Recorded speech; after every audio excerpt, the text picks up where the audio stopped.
Guys master থেকে grand মাস্টারে উঠতে আমার মাত্র 1 প্লেস লাগে। আমি কি পারবো মাস্টার থেকে গ্র্যান্ড মাস্টারে উঠতে? এদিকে আমার টিমমেট গুলো সব মরে গেছে। রিভাইভ করতে গিয়ে এমন একটা ঘটনা ঘটে তুমি দেখলে অবাক হবে। গাইজ আমার টিমমেট কে রিভাইভ করতেছিলাম, এই সময় গাড়ি নিয়ে এনিমি চলে আসে। আমি তার গাড়ি নিয়ে চলে যাই। এখনো কিন্তু 4 জন এনিমি অ্যালাইভ আছে। 2টা মাত্র কিল করছি আর আমার কাছে কিন্তু 3টা মেডিকেটই আছে। কিরে ভাই গাড়ির এই অবস্থা কে বুঝলাম না। এর নাকি আমাকে 1 প্লাস দিবে নাকি মাইনাস দিবে? গাইজ তার আগে তোমাদের ভাই অনেক কষ্ট করে ভিডিও বানাই, তাও তোমাদের সাপোর্ট পাই না। একটু কষ্ট করে ভাইয়ের চ্যানেলটি সাবস্ক্রাইব করে দিবে। আমি আল্লাহর কাছে দোয়া করব সকল মা বাবা যেন ভালো থাকে, সুস্থ থাকে। প্লিজ ভাই তোমার ওই সুন্দর হাত দিয়ে একটা সাবস্ক্রাইব করে আসো। আল্লাহ ও আল্লাহ, যদি সকালে ঘুম থেকে উঠে দেখতাম আমার 1000 সাবস্ক্রাইব হয়ে গেছে, কতই না খুশি হতাম। প্লিজ কলিজার ভাইরা একটা সাবস্ক্রাইব করে আসো।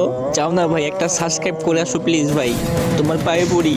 গাইজ একটা সাবস্ক্রাইব করে আসো। এত রিকোয়েস্ট করার পরও তোমরা সাবস্ক্রাইব করো না, কিন্তু কেন?